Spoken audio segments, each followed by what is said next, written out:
Ricardo Sevilla, periodista independiente, columnista del diario Basta y miembro de esta familia sin censura. Antes de que entremos al reportaje, a la investigación especial que traes para la audiencia como todos los miércoles, ¿cómo ves esta victoria de Ricardo Monreal que sigue moviendo la colita y aquellos que decían o decíamos que se podía venir abajo?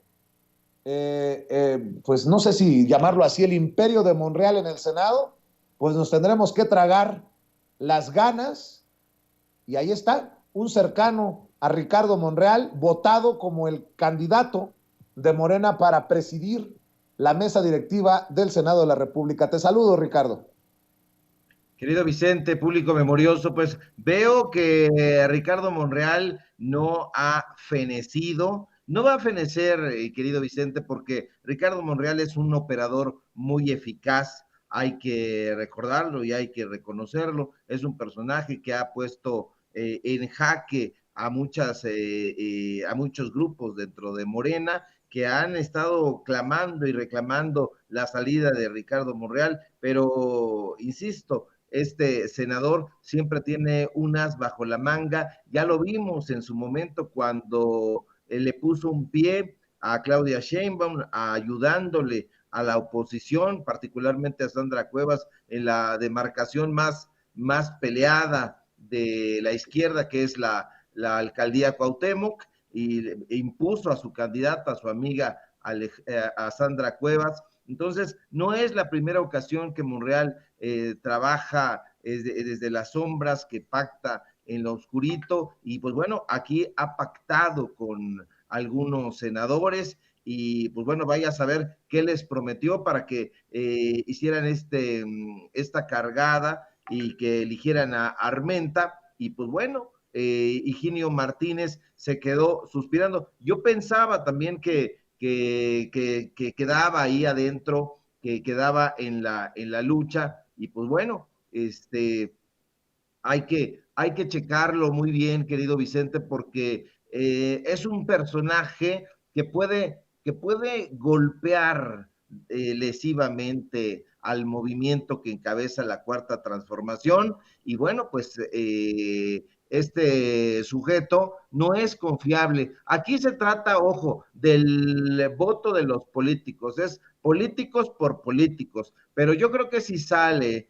a buscar el voto de la gente, ahí se va a encontrar con la realidad, y la realidad es otra. Esto fue una votación entre senadores, hubo pactos políticos, hubo negociaciones, hubo acuerdos, hubo promesas, vaya a saber qué fue, insisto, lo que les prometió Ricardo Monreal para que se quedara uno de sus cercanos. ¿Qué fue lo que no pudo alcanzar Higinio Martínez? Higinio Martínez tiene una gran personalidad también política, es un hombre que se ha sabido mover, sobre todo en el Estado de México, ha acompañado a Delfina Gómez en la batalla y tiene mucho que hacer todavía. Vamos a esperar a ver qué es lo que ocurre, a ver con qué nos salen estos personajes, pero por lo pronto Ricardo Monreal da prueba de que todavía tiene músculo político, y pues bueno, contra lo que habíamos vaticinado algunos que creíamos que ya Monreal estaba periclitando, resulta que no.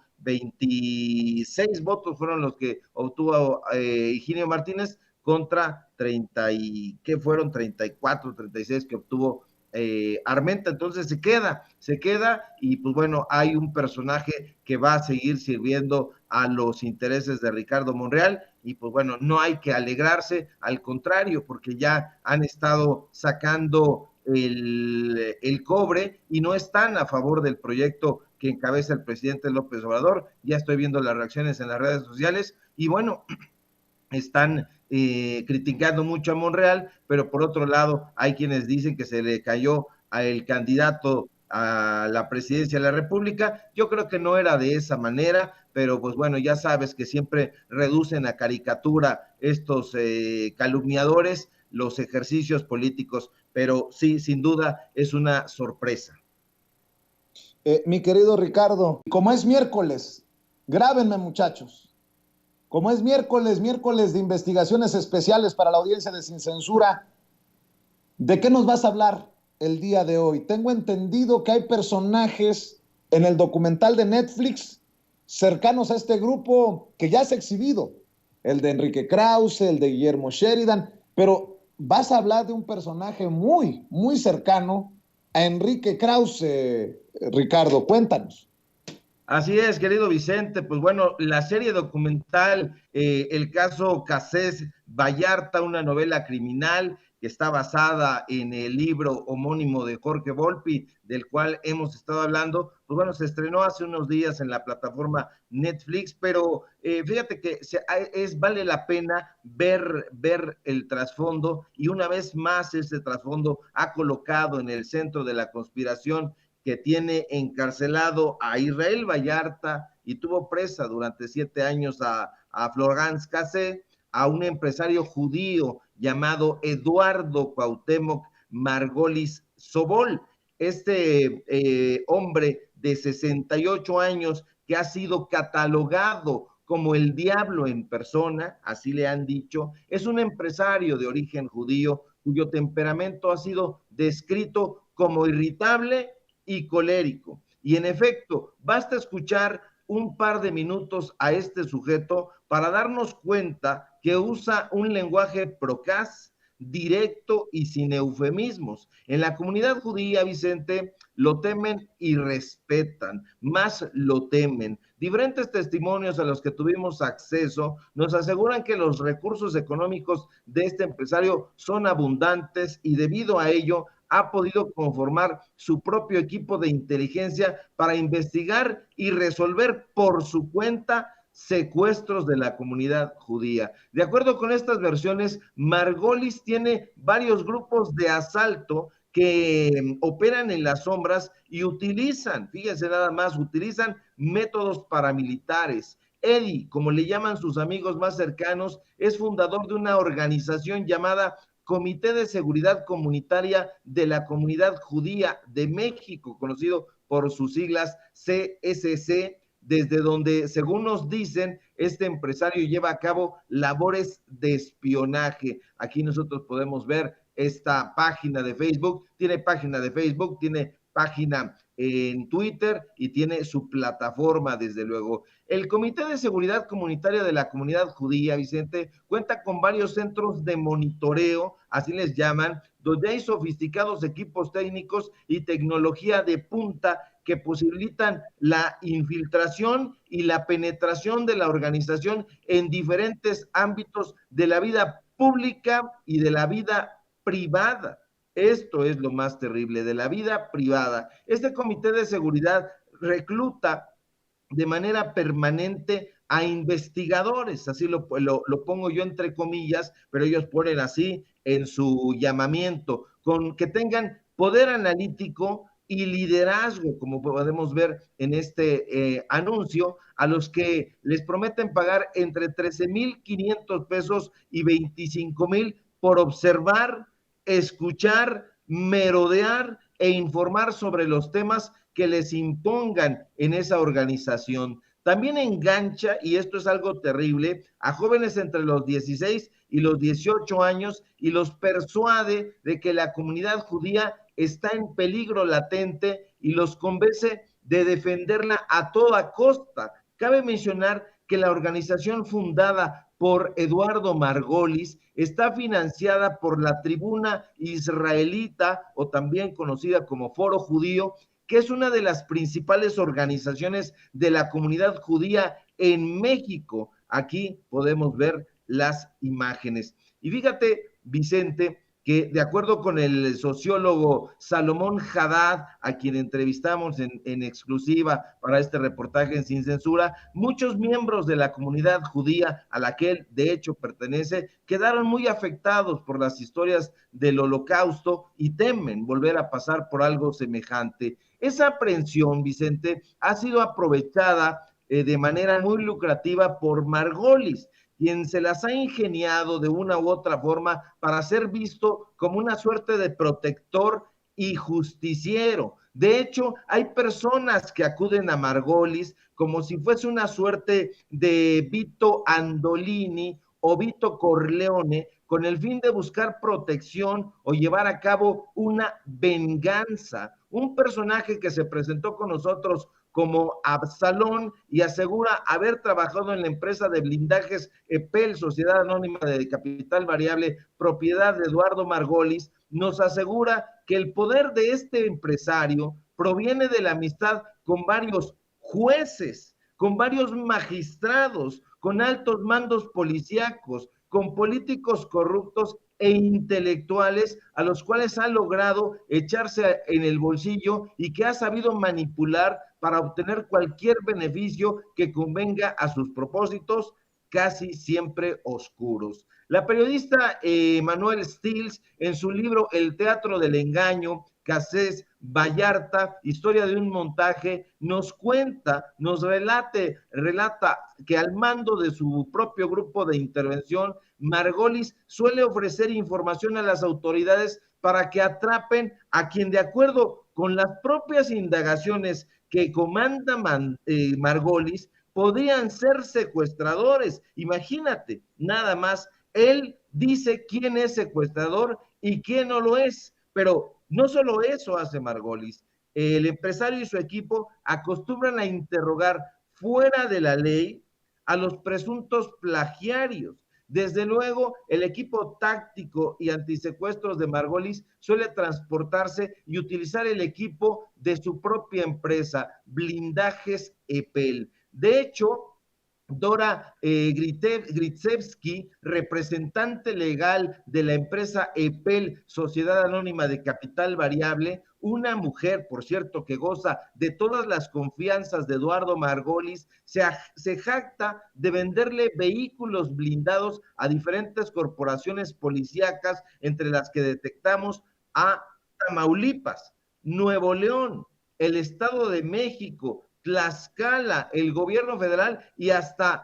en Colombia. En su cuenta de Twitter, Gritsevsky suele subir fotografías incluso posando a un lado de camionetas y autos blindados de la empresa que representa. No en pocas ocasiones, Vicente, la colaboradora de Margolis sale posando con rifles y pistolas, como aquí estamos viendo en las imágenes. Curiosamente, en la comunidad de la farándula judía, que ocupa un espacio muy importante en las empresas del espectáculo y la comunicación, no parece incomodarles eso en lo absoluto. Al contrario, la mano derecha de Margolis es una invitada recurrente en diferentes programas televisivos, en especial en las emisiones conducidas por un sujeto llamado Israel Haitovich.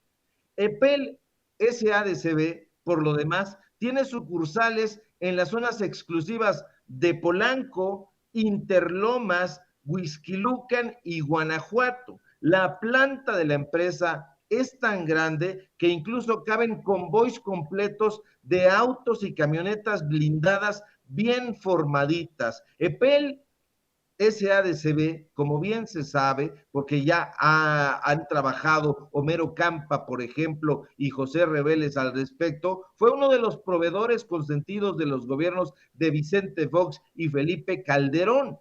Pero los contratos leoninos que obtuvo Margolis no solo datan de esos sexenios, Vicente. Actualmente, diferentes gobiernos estatales y municipales siguen entregando por adjudicación directa, siempre la adjudicación directa, contratos jugosísimos a la empresa de Margolis Sobol. Los gobiernos de Monterrey, Tlaxcala y del Estado de México, por ejemplo, le han dado contratos millonarios, tal como podemos ver, por ejemplo, en las imágenes 14 y 15. Ahora, te cuento que en agosto de 2008, el gobierno de Felipe Calderón, precisamente a través de la Secretaría de Seguridad Pública, que encabezaba nada más ni nada menos que su amigo Genaro García Luna, pagó casi 5 millones de pesos por 4 vehículos. Y déjame decirte que eran camionetas Guayín Panel con estacas y redilas.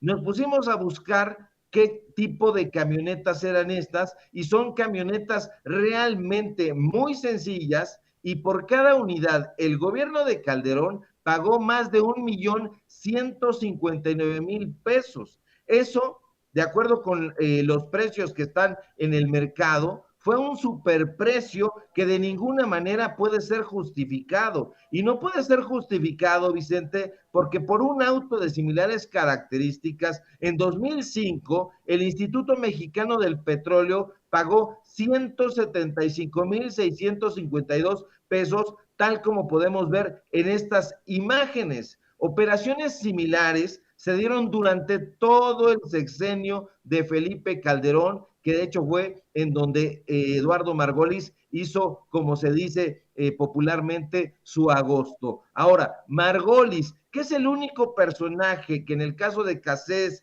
Vallarta confluye con todos los personajes de esta trama, no solo ha sido cercano a Genaro García Luna y a Cárdenas Palomino, sino también a personajes de la farándula e incluso de la vida intelectual. Margolis Sobol, quien solía pasearse en la PGR y en la Siedo como en su casa, es un hombre muy cercano a Enrique Krause Klein. Y ahí va esta pequeña bala o gran bala. La amistad del dueño de Letras Libres con Margolis Sobol ha llevado a Krause a decir que el hombre señalado como responsable de haber entregado a Florence Cassés y a Israel Vallarta, a Genaro García Luna y a Cárdenas Palomino, encarna, escucha bien, Vicente, público memorioso, encarna las virtudes de valentía e inteligencia que crearon Israel. Así el elogio de Krause. Pero Krause no solo se ha conformado con elogiar a Margolis. El autor del Mesías Tropical tiene como secretaria particular a una sobrina de Eduardo Margolis, Talía Margolis, quien es la encargada de llevar la agenda personal de Enrique Krause y validar todos los contenidos del supuesto historiador. De hecho, en abril de 2018, durante una conversación que sostuvimos su servidor y Krause en sus oficinas ubicadas en la calle de Chilaque número 9, en la colonia San Diego Churubusco, en Coyoacán, el propio Krause se quejó con su servidor de las múltiples pifias que cometía Talía Margolis. Desencajado, el dueño de Letras Libres me dijo que desearía poderla echar, pero me confesó que no se atrevía. Y no se atrevía puesto que temía desencadenar la furia de Eduardo Margolis. Y aquí estoy poniendo imágenes de los correos electrónicos, son solo un par de imágenes, pero hubo muchos correos y aquí está la imagen donde ella está escribiéndome, donde yo le estoy respondiendo, donde tiene el correo institucional o corporativo, mejor dicho, de Clio TV.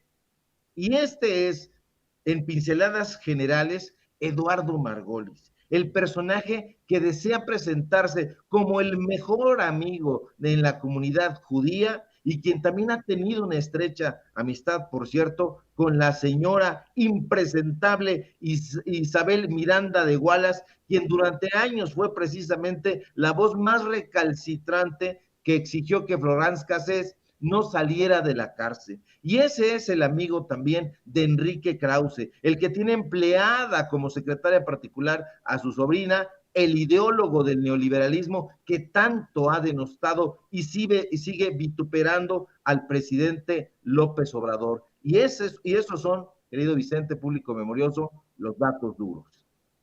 Pues qué fuerte lo que señalas. Y como ha dicho el presidente, pues hay que ver, no es promoción necesariamente para Netflix ni para el documental, pero estos personajes tienen que ser exhibidos, mi querido Ricardo.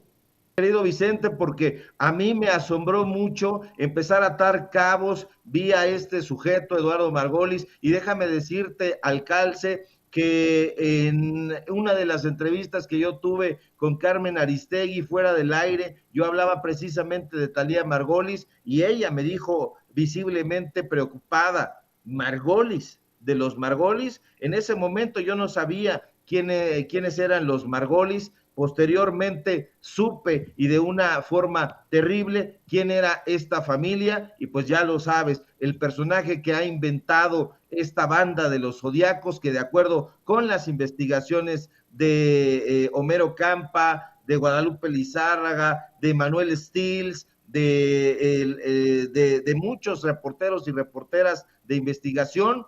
No existió nunca la banda de los Zodiacos, fue una invención, es el hombre que puso en bandeja de plata a Israel Vallarta y a Florence Cassés, y este es el amigo de Enrique Krause, este es el personaje que le parece valiente, este es el personaje que le parece que encarna el espíritu de Israel, y este es el personaje que está vinculado no solamente en la amistad, sino también en lo laboral, teniendo como empleada a Thalía Margolis, sobrina de Eduardo Margolis Sobol, un personaje absolutamente tétrico, que como bien dices, no hay que hacerle, no es la idea hacerle promoción a este documental, pero aparece ahí en las sombras, no da la cara, pero nosotros aquí ya le estamos mostrando para que el público que nos ve, que nos escucha, que se informa con nosotros, tenga los datos duros y sepa por dónde va la pedrada. Mi querido Ricardo, hay que seguir invitando a la gente para que también te siga, te apoye en tus esfuerzos. Claro que sí, querido Vicente, público memorioso, síganme por favor en los datos duros, Ricardo Sevilla, los datos duros, así de corridito como se escucha. Hoy tenemos informativo, vamos a seguir sacándole jugo a este tema que sin duda es muy relevante. Hoy a las 8:30 de la noche. Síganme por favor en mi cuenta de Twitter, @SevillaCrítico, en Facebook Ricardo Sevilla sin nada más, en mi columna del diario Basta y por supuesto aquí en La Familia Sin Censura, donde estamos participando al filo de las 11 de la mañana, entre 11 y 12, dependiendo la información, y donde los miércoles estamos presentando estas investigaciones especiales. Vamos a esperar las reacciones, querido Vicente. Te mando un fuerte abrazo y continuamos. Gracias, Ricardo Sevilla, hablando con nosotros sin censura.